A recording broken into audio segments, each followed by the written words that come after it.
जय गुरुदेव। असत शिष्य के लक्षण। जैसे तुम सभी सब कार्य के लिए दक्ष नहीं होते, वैसे ही अध्यात्म ज्ञान के भी तुम सभी अधिकारी नहीं हो सकते। इसलिए शास्त्र में पात्र अपात्र का निर्णय किया गया है। तुम लोगों के स्वाभाविक व्यवहार सौभाग्य और दुर्भाग्य का परिचय कराते हैं। अधिकारी अनधिकारी का निर्देश करके शास्त्र में उपयुक्त गुण वालों को ही आत्मज्ञान का अधिकार है।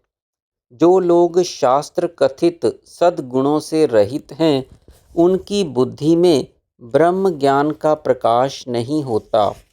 ऐसे अनधिकारी भाग्यहीन शिष्य के लक्षण श्री महेश्वर कहते हैं। जो दुष्ट वंश में उत्पन्न हुआ हो, स्वयं दुष्ट हो, सद्गुणों से रहित हो, क्लीव हो, जिसको अपने पांडित्य का अभिमान हो, दूसरे किसी का शिष्य हो, जो बहुत से गुरु करता हो, ऐसे पाखंडी मनुष्य को गुरु शिष्य ना बनावे। वह आत्मज्ञान की दीक्षा का अधिकारी नहीं है। जिसमें कोई अंग न्यून हो अथवा अधिक हो, जिसका कोई अंग विकृत या नष्ट हो गया हो, जो पंगु, अंधा, बहरा हो अथवा सदा मलिन या रोगी बना रहता हो, उसको गुरु शिष्य ना करे। जो घर या समाज से बहिष्कृत हो, जिसको गुरु, माता पिता अथवा गांव वालों ने त्याग दिया हो, जिसको देखने से खेद, दुख, भय उत्पन्न हो, जो दुर्मुख, स्वेच्छा से वेश बदलने वाला हो, जो कभी तो साधु बन जाता हो और कभी नौकरी कर लेता हो, ऐसा बहुरूपिया अंग से विकृत होने से जिसकी चेष्टा और गतिविधि भीषण हो, जिसकी वाणी से क्षोभ और भय हो, ऐसा मनुष्य ज्ञान की दीक्षा का अधिकारी नहीं है। जो निद्रा, तंद्रा, आलस्य और जड़ता से अकर्मण्य है, जुआ खेलने वाला व्यसनी है, उदारता से रहित कृपण, क्षुद्र चित्त वाला है, क्षुद्र विषयों में लगा है, जो विधि निषेध को ना मानता हो, झूठ बोलता हो, दूसरों का भेजा हुआ आया हो, जिसने बिना विवाह किए ही दूसरे की स्त्री रखी हो, जो अन्याय से धन संग्रह करता हो और स्वयं बुद्धिमान बनता हो, ऐसे शठ को गुरु शिष्य ना करे, वह तत्व ज्ञान का अधिकारी नहीं है। जो दूसरों के दोष ही देखता रहता हो, देखने में बगुला और बिल्ली की तरह निरीह मालूम पड़ता हो, अथवा महाघातक कर्म करने वाला हो, जो गुप्त भेद की रक्षा ना कर सकता हो, ना कहने की बात कह देता हो, ऐसा कार्य का नाश करने वाला मनुष्य ज्ञान की दीक्षा का अधिकारी नहीं है। जो अपने वास्तविक भाव को छिपाकर छल से अपना अर्थ उपार्जन कर लेता हो, विश्वासघाती हो, जो उपकार के बदले में अपकार करने वाला कृतघ्नि हो, जो गुप्त रहस्य को प्रकट कर देता हो, अर्थात परस्पर में भेद एवं द्रोह कराने वाला हो, जो पाप कर्म में लगा हो, ऐसा पापी मनुष्य ज्ञान का अधिकारी नहीं है। जो आताताई है, देखने में कुत्सित, काना है तथा मैले दिल का है, जो सबको ही धोखा देता है, अपना उपकार हो चाहे ना हो, तथापि दूसरे का सर्वनाश करने वाला है, जो झूठी साक्षी देता है तथा अपने को ही सबसे अच्छा समझता है, ऐसा अभिमानी मनुष्य शिष्य होने के योग्य नहीं है।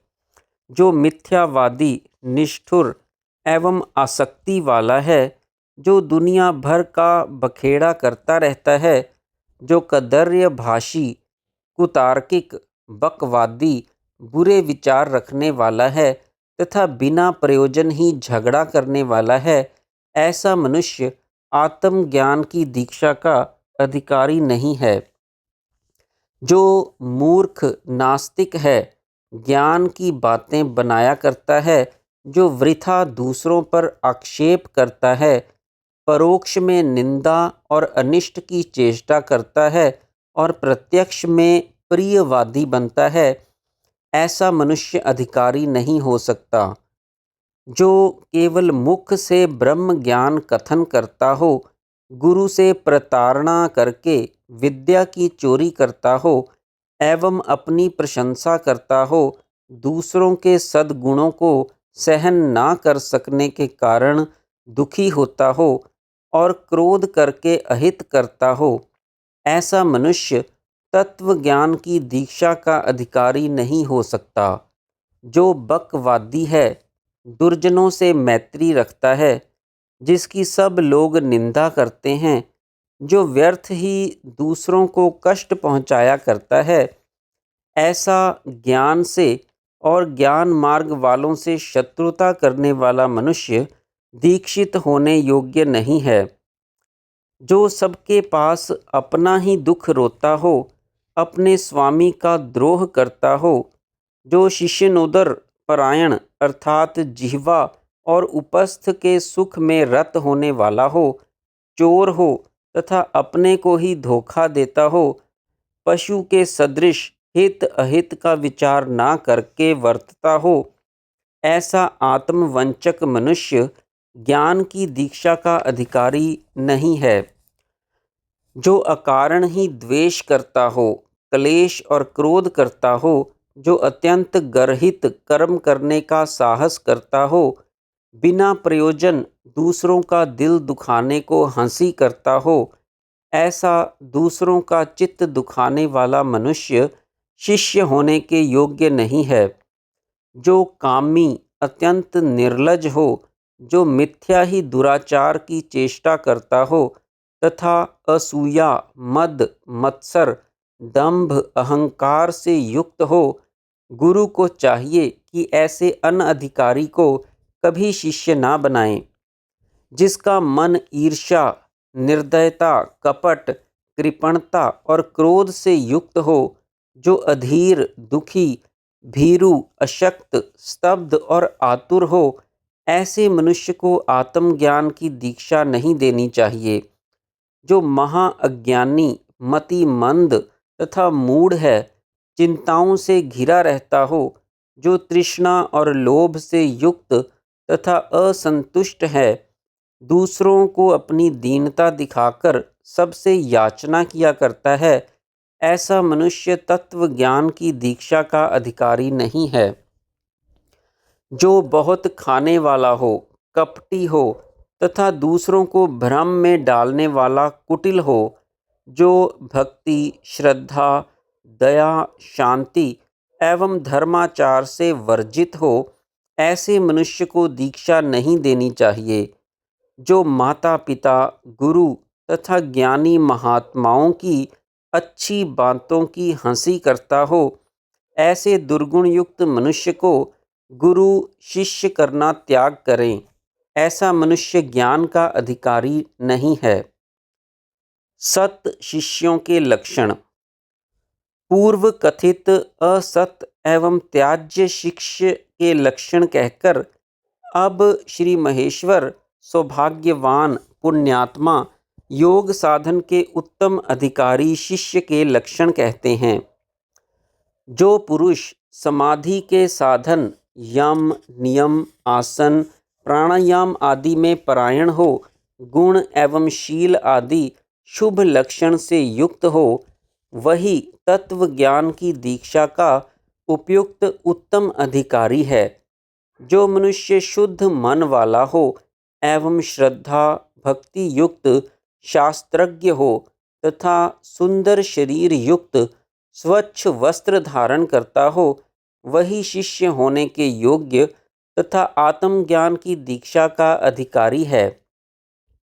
जो विचार पूर्वक कर्म करता है एवं उदार चित्त है, जो गंभीर है अल्प भोजन करने वाला मिताहारी है, जो सब कार्यों में दक्ष और निराभिमानी एवं धीर है, जो सदा निष्काम सेवा करता है, ऐसा उत्तम पुरुष ही योग दीक्षा का अधिकारी है।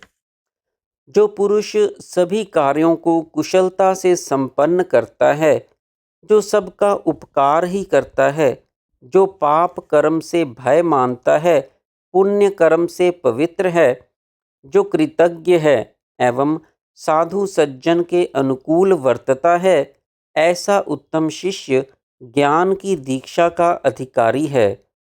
जो आस्तिक है, दानशील है, दाता है एवं सभी के हित साधन में लगा रहता है, किसी को भी अपनी ओर से धोखा देकर धन आदि से वंचित नहीं करता, जो विश्वासी है, विनय युक्त है, ऐसा पुरुष ही ज्ञान की दीक्षा का अधिकारी है। जो विचक्षण पुरुष उत्साह रूप बल से असाध्य का साधन करता है एवं अपनी अनुकूल क्रिया तपस्या में प्रमाद रहित होकर लगा रहता है, ऐसा शूरवीर पुरुष ही ब्रह्म ज्ञान की दीक्षा का योग्य अधिकारी है। जो पुरुष सबके लिए हितकर, सत्य, दूषण रहित, परिमित और आनंदप्रद भाषण करता है, जो अति बुद्धिमान एवं चतुर है, एक बार कहने से ही अर्थ को समझ जाता है, ऐसा बुद्धिमान शिष्य ही ब्रह्म ज्ञान की दीक्षा का अधिकारी है। जो अपनी स्तुति और दूसरों की निंदा सुनना पसंद नहीं करता, जो महाप्रसन्न है, जो दूसरों का प्रिय काम करने में सदा तत्पर रहता है, जो जितेंद्रिय है, संतुष्ट, बुद्धिमान और ब्रह्मचारी है, ऐसा शिष्य योग दीक्षा का अधिकारी है। जो मनुष्य आधि अर्थात मनस्ताप, दुश्चिंतादि अंतःकरण के रोग से एवं व्याधि अर्थात शारीरिक रोग से रहित है तथा चंचलता, चपलता, दुख, भ्रांति और संशय मुक्त है, जो गुरु के ध्यान, स्तुति, कथा तथा देवता के अर्चन वंदन में उत्सुक है, ऐसा पुरुष ही तत्व ज्ञान की दीक्षा का अधिकारी है। जो नित्य गुरु के समीप रहता है, वहाँ हर समय गुरु की प्रसन्नता का ही कार्य करता है। जो गुरु और देवता में सम्यक भक्ति युक्त होकर महामाया भगवती कुंडलिनी शक्ति की पूजा में परायण है, वही पुरुष योग दीक्षा का उत्तम अधिकारी है।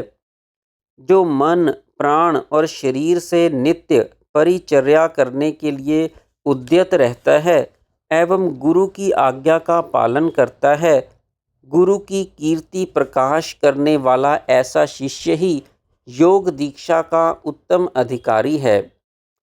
जो शिष्य गुरु के वाक्य को ही प्रमाण मानता है, गुरु की सेवा शुश्रूषा में लगा रहता है एवं गुरु के चित्त की अनुवृत्ति को देख के कार्य करता है, ऐसा उत्तम पुरुष ही तत्व ज्ञान की दीक्षा का अधिकारी है।